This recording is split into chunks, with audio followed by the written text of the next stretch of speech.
What is up, guys? Eric here from Real Film Reviews, bringing you another movie review, this time for the new Scarlett Johansson film, Ghost in the Shell. Ghost in the Shell is directed by Rupert Sanders, stars Scarlett Johansson, Michael Pitt, and Takeshi Kitano. It is the American remake of the Japanese anime of the same name that came out back in the 90s. I have never seen the anime that this movie is based off of that came out back in the 90s, so this review is literally just a review of this film. This isn't a comparison, it's none of that. It is just a review of the new Scarlett Johansson Ghost in the Shell American remake. It tells the story of a woman who awakens in a new body. Her old body died and they were only able to save her brain. She is now in a new and improved android body and is used as a weapon to hunt down terrorists.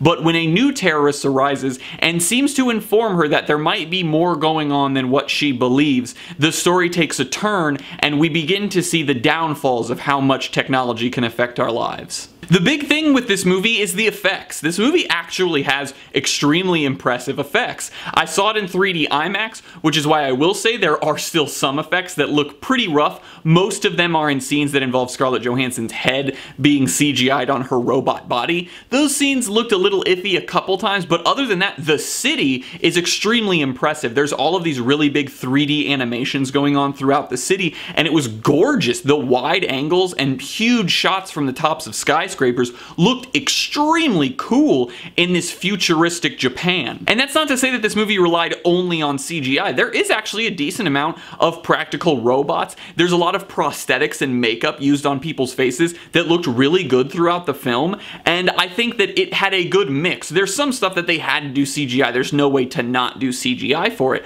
but the things that weren't CGI looked really good, and I was happy to see that they didn't only rely on that. The film had good stunt work and really impressive action sequences. The set pieces were really cool in some scenes, but the big thing I want to point out is the smaller hand-to-hand combat sequences. This movie does not rely on a lot of shaky cam. There's one scene that takes place in the dark that maybe is a little bit, but there are multiple scenes that don't take place in situations like that that look really impressive and have long takes, or at least not shaky takes. Maybe there are a couple quick cuts, but everything looks fairly real, and the stunt work from the actors, there's one particular fight scene that takes place in water, and the stunt work was really impressive in it. In terms of performances, I thought everyone in the film did decent. No one really blew me away with their performance. I really enjoyed Michael Pitt as Kuze the villain, although he does not have a major role in the film. I did enjoy him a lot, and I thought that the way they utilized changing his voice and his speech pattern was really cool. The way it sounds, he has this one really big monologue sequence,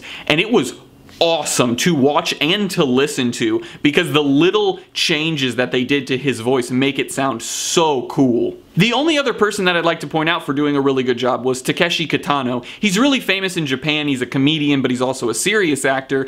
If anyone used to watch MXC on Spike TV, he was one of the two announcers on that show in the original Japanese version that then's dubbed over for that TV show. He did a really good job with the couple action sequences that he's involved in. He also has arguably my favorite shot in this whole film because it's absolutely gorgeous. He played the head of Major's Special Forces team.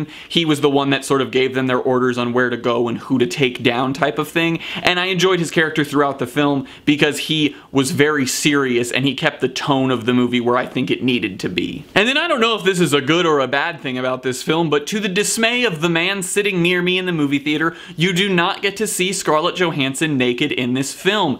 Every time her body switched into the android form, where it's like she's naked but she isn't because she's a robot, this man let out the saddest sigh in the world because he was really expecting it. Now, based on what I've said thus far, you would think I enjoyed this movie a lot. However, the biggest problems with it are the script and the story. This is an extremely cut and dry sci-fi android movie. There does not feel like there's anything else going on here. And while I enjoyed some of the performances, the characters in this film are not built up in really any way. Yes, you care a little bit about Scarlett Johansson's character, but even then, not that much. There's no character building for us to actually actually feel for them or worry about them when action sequences take place.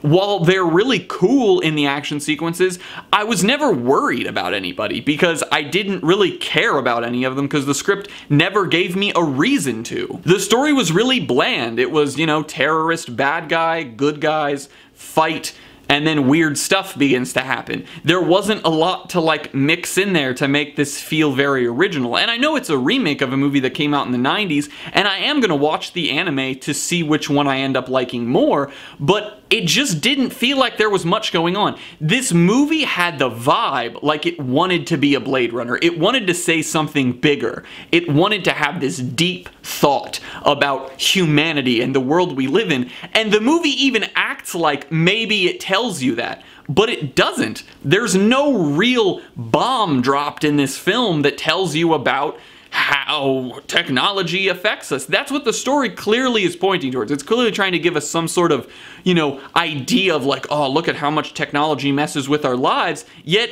it never really gives us that one moment like you get in Blade Runner when he's sitting on top and he's talking about the rain. That is the moment. Like, that is the moment. And this film does not have one of those moments. I'm gonna give Ghost in the Shell a C+. If you enjoyed the anime, I maybe don't see this, maybe do. Maybe I just missed something. I don't know. It didn't feel like it had the depth that I think the anime probably did have. I'm going to watch the anime to see what I think of it, and I think if you like action movies and you like cool effects, you will enjoy this, but for anything more than that, there's nothing else there. Well guys, as always, I'm Eric. If you enjoyed this review, please do like, subscribe, comment down below what you thought of Ghost in the Shell, share everything we do here on Real Film Reviews, look out for my new Netflix recommendation video this Sunday, and I hope to see you guys later.